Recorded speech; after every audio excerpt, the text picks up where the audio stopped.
Social மீடியாக்குள்ள சில குழந்தைகளை பார்க்க முடிகிறது. இந்த பள்ளி பருவ காதல் இருக்கு பார்த்தீங்களா? அதை விட டைம் பாம் இந்த உலகத்துல எதுவுமே இல்லன்னு நான் சொல்லுவேன். ஸ்கூலுக்கு போற குழந்தைக்கு முதல் கைக்கு எப்படி செல்ஃபோன் போச்சுன்னா, அதற்கு முதல் காரணம் கொரோனா தான். கொரோனா பீரியட்ல பிள்ளைங்கள நம்ம வீட்ல வச்சு படிக்க வச்சிருந்தோம்.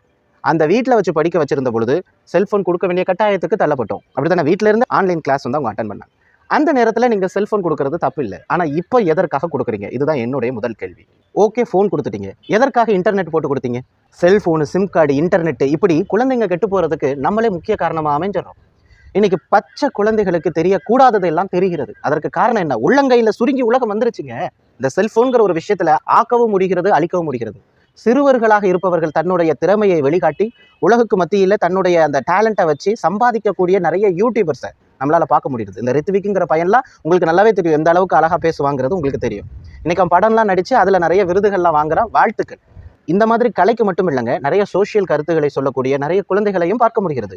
ஸ்போர்ட்ஸில் ஈடுபாடுடைய, நிறைய அறிவியல் ஆராய்ச்சிகளில் ஈடுபாடுடைய, பாட திறமை பெற்ற, நடன திறமை பெற்ற பல குழந்தைகளை இன்னைக்கு சோசியல் மீடியாவில் பார்க்குறோம், பாராட்டுறோம், வாழ்த்துக்கள். ஆனால் அதே சமயத்தில் ரீல்ஸுங்கிற பேரில் பல குழந்தைகள், அதுவும் பள்ளிக்கூடத்து யூனிஃபார்த்தை போட்டுக்கிட்டு ரொம்ப கேவலமாக பேசுறதெல்லாம் ஏற்றுக்க